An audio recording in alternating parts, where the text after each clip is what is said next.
Hey guys, it's Spirit, and welcome back to Smite. Today we're doing a first impressions of the Merlin. newest mage in this game, Merlin.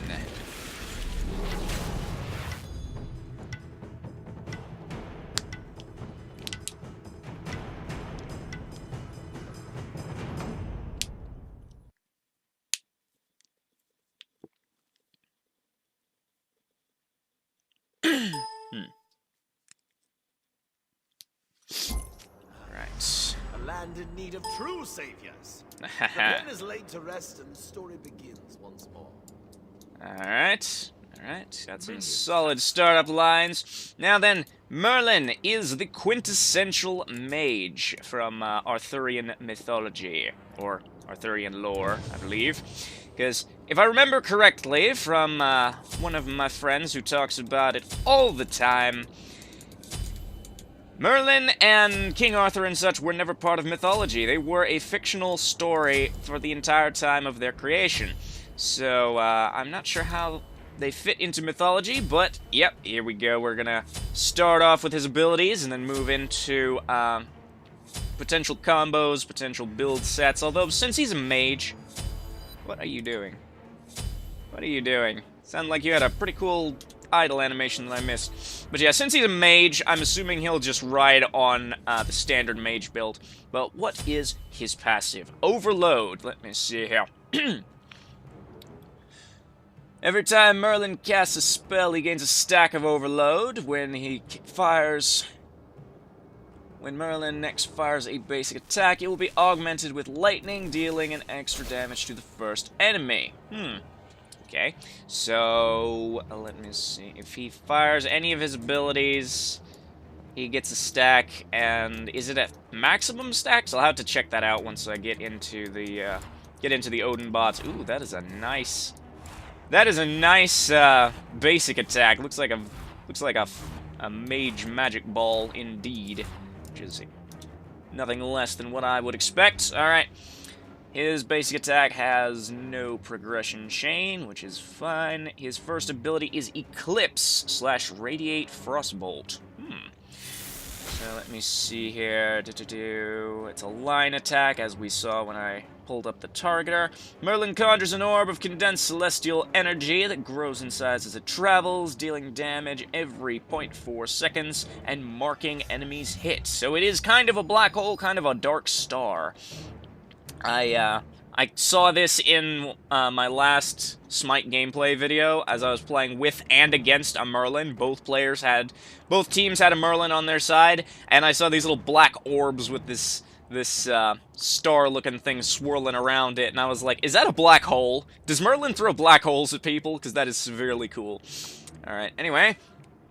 Enemies marked will take additional damage if they stay within the outer range of Eclipse. And then it changes stance to fire or ice for more information. Okay, so Elemental Mastery, I'm assuming his ultimate shifts his abilities between, like, if I'm reading this little circle correctly, magic, fire, and ice, just like the World of Warcraft mage. Basically, we're basically playing a World of Warcraft mage, and yes, I know I'm idle, because I'm reading, silly. This is practice. Okay, anyway. Next ability, Vortex, Dragonfire or Blizzard. Merlin deploys a field of arcane energy at a location. After a delay, the vortex deals damage and pulls enemies to the center. I'm seeing some potential combos with that and his Eclipse. And then Flicker, he quickly teleports a short distance in front of him. I knew he had a teleport. I saw both of the Merlins in my last video, like, blinking all over the place. I'm like, that isn't the blink rune. That's something else. And then, last but not least, we have his ultimate Elemental Mastery. Merlin taps into his inner potential, exploding with energy in his stance he is currently attuned to. During this time, Merlin can choose which stance to enter next. So he kind of goes Super Saiyan with power, and then he can switch his stance if he chooses. After the explosion reaches its apex, it collapses in on itself. Enemies are dealt damage by both the explosion and the implosion and suffer different effects depending on what the stance's energy is hit. So they take damage, and the fire does a dot, the ice does a slow, arcane does a knockup. Alright, so that all seems pretty good, pretty nice, and I am going to, seems like he benefits most from just, like, the standard mage build. My Shoes of Focus, my Bancroft's Talon, Rod of Tahuti. Where is the rest of my stuff? The Soul Reaver, Obsidian Shard, and Spear of Desolation. This is my standard mage build with Purification Beads and Aegis Amulet to cap it all off. Gives you a solid 600 magical power. And let me see what we can do. Alright, so his 2 is an implosion effect that displaces enemies. I'm gonna catch you right. Hiya! Okay. Just walk smooth into the middle of that. Oh, that's cool. It kind of had a circle on the outside of it. I'm not sure. Observe true power. Oh, I think that's like the radius around the. That's like the radius around the point that he has to stand in to take damage from it. That teleport is pitiful. Can it go through walls at least? You can go through walls, so it's not that pitiful, but it's not like. I guess that kind of makes sense. Like, they don't want people. They don't want to give people a max range teleport. It's kind of OP. But let's summon a raw bot and have a proper mage duel here. Let's go.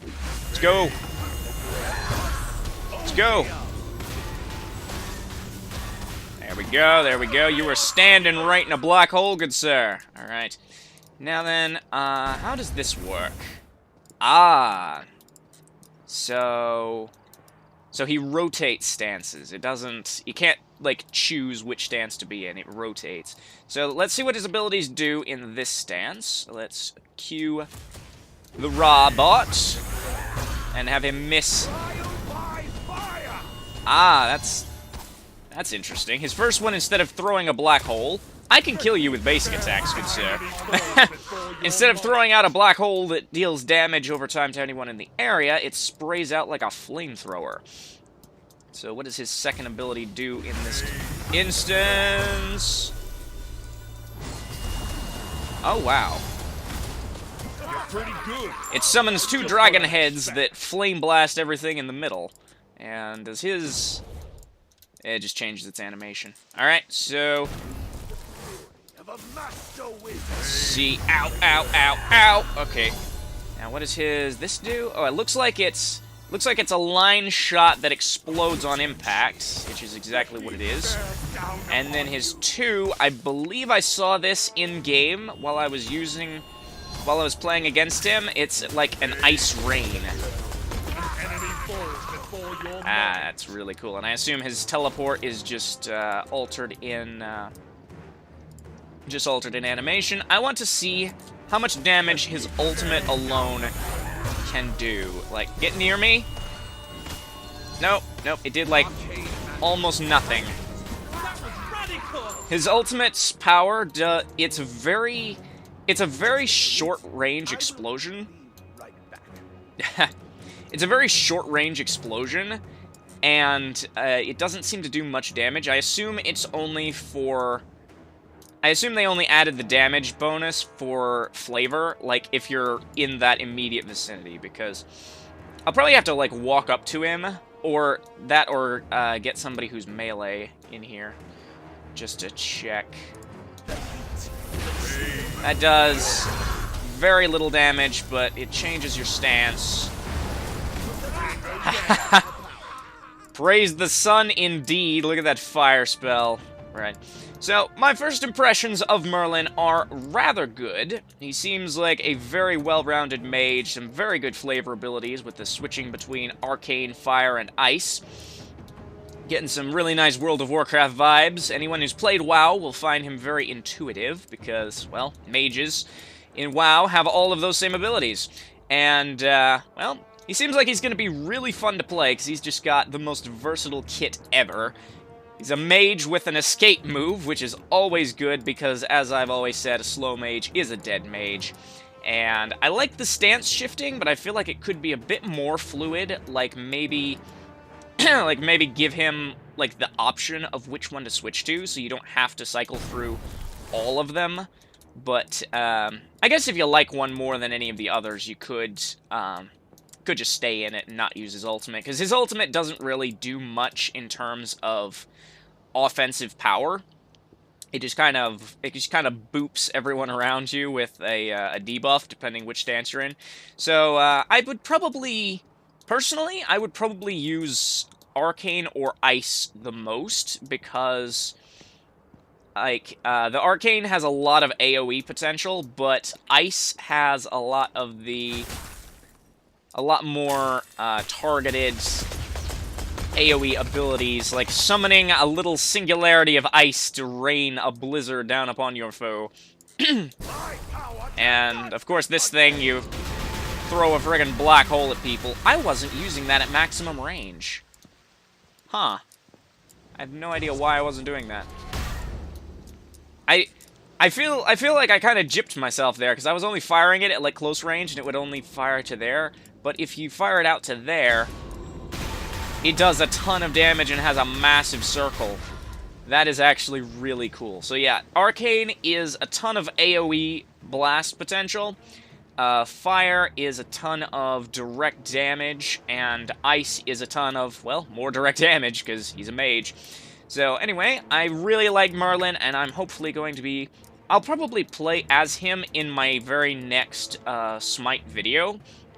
Like, on Sunday, I believe, is when my next Smite video is going to go up. So, anyway, thank you all for watching. If you liked what you saw, please leave a like. If you want to see more, then please do subscribe. And make sure to follow me on social media so you never miss an update. Until next time, I'm Spirit, and I will see you all later.